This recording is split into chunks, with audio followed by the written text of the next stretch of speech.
আসসালামু আলাইকুম। আলহামদুলিল্লাহ, ঈদের দ্বিতীয় দিন ঘুরতে গেলাম ফরিদপুর সুইচ গেটে।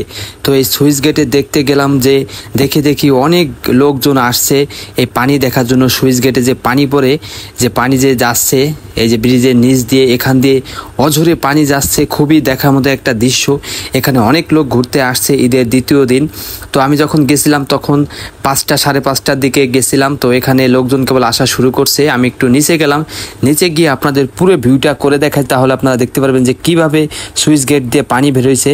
তো আমি অনেক আগে 3-4 বছর আগে একবার গেছিলাম, আর 3-4 বছর পর এই যেই গেলাম অনেকদিন পর। তো আলহামদুলিল্লাহ আমার কাছে অনেক ভালো লাগছে। আপনারা যদি আসেন ফরিদপুরে সুইচ গেট ঘুরতে যাইতে পারেন। তো ফরিদপুর শহর থেকে সুইচ গেট ভাড়া নেয় 20 টাকা, অটো ভাড়া নিবে। তো এখানে অনেক লোক ঘুরতে আসে, খুবই দেখার মতো একটা জায়গা।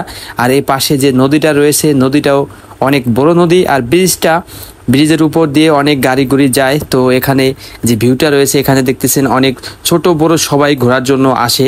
যে ঈদের যে মৌসুম এবং ঈদের যে সময় সবাই আনন্দ করে সুইচ গেটে এসে। তো এর আগে একটা ভিডিও দেখছিলেন ধলার মোড়ে। তো আজকে আমি ঈদের দ্বিতীয় দিন ঘুরতে গেছি ফরিদপুর সুইচ গেটে। এখানে খুবই মনোরম পরিবেশ, খুবই ভালো লাগছে। তো আপনাদের আমি অপোজিটে গিয়ে একটু ভিউটা করে দেখাই।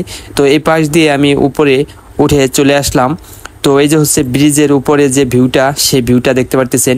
আসলে পানি এখান দিয়ে যাচ্ছে, অঝরে পানি নামতেছে, দেখার মতন আসলে দৃশ্যগুলো অনেক ভালো লাগছে আমার কাছে। তো আপনারা আসলে এরকম দৃশ্যগুলো উপভোগ করতে পারবেন। আমি অপোজিটে অন্য সাইডে গিয়ে আবার নামবো, যে এই পাশ দিয়ে দেখবো যে এই পাশ দিয়ে কেমন দেখা যায়।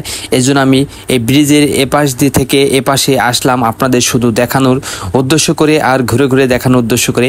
আর কে কোন জেলা থেকে ভিডিওটি দেখতেছেন অবশ্যই আপনারা কমেন্ট বক্সে কমেন্ট করবেন। অপোজিটে আমি চলে আসলাম, ওই পাশ থেকে এই পাশে আসলাম। এখানে পানির যে স্রোতটা বিশাল স্রোত। আর এখানে ওই পাশে আরেকটা ভিউ আছে, এখানে মানুষে ঘুরে বসে। তো অনেকে মোটরসাইকেল নিয়ে আসে, সেখানে গিয়ে আপনাদের আমি দেখাবো। তো এই পাশ দিয়ে দেখানো শেষ। আর এই পাশে অনেক দোকান রয়েছে, ফুচকার দোকান এবং অন্য দোকান রয়েছে। তো মজার বিষয় হচ্ছে কি, যেখানে যাই ঘুরতে এখানে অনেক ভালো লাগে, অনেক লোক হয়। তো ঈদের সময়, ঈদের মৌসুম। তো এখানে দেখতেছেন এখানে বসার কিছু জায়গা রয়েছে। আর এখানে যে একটা রোড রয়েছে, সে রোডের পাশে রয়েছে এই যে পানি এখানে কমে গেছে, এখানে অনেক পানি থাকে। এই সাইডে আর একটা ব্রিজ রয়েছে, এখান দিয়ে পানি যাচ্ছে, এখান দিয়ে পানিটা একটু কম যাচ্ছে। সুইচ গেট ওই পাশেরটা হলো মেন যে সুইচ গেট আছে। আর এখানে দোকানপাট আছে, বাচ্চাদের খেলনা যে দোকানপাটটা আছে। আর ওখানে রাস্তার উপর অনেক লোক ঘুরতেছে, খুবই ভালো লাগলো মনোরম পরিবেশে ঘোরাঘুরি করে। আর বাচ্চারা এই যে মামা বিস্কুট খাচ্ছে, নাক দিয়ে মুখ দিয়ে ধুমে বার হচ্ছে, বাচ্চারা খুবই খায় এগুলা। আপনারা কেউ খাইছেন কিনা কমেন্ট বক্সে জানাবেন। আর ব্লগটি কেমন লাগলো কমেন্ট বক্সে জানাবেন। এরকম ব্লগ পেতে চ্যানেলটি সাবস্ক্রাইব করে রাখুন। আর সবাইকে আমার পক্ষ থেকে জানাই ঈদ মোবারক, ঈদ মোবারক, ঈদ মোবারক। আবার দেখা হবে নেক্সট ব্লগে। আসসালামু আলাইকুম।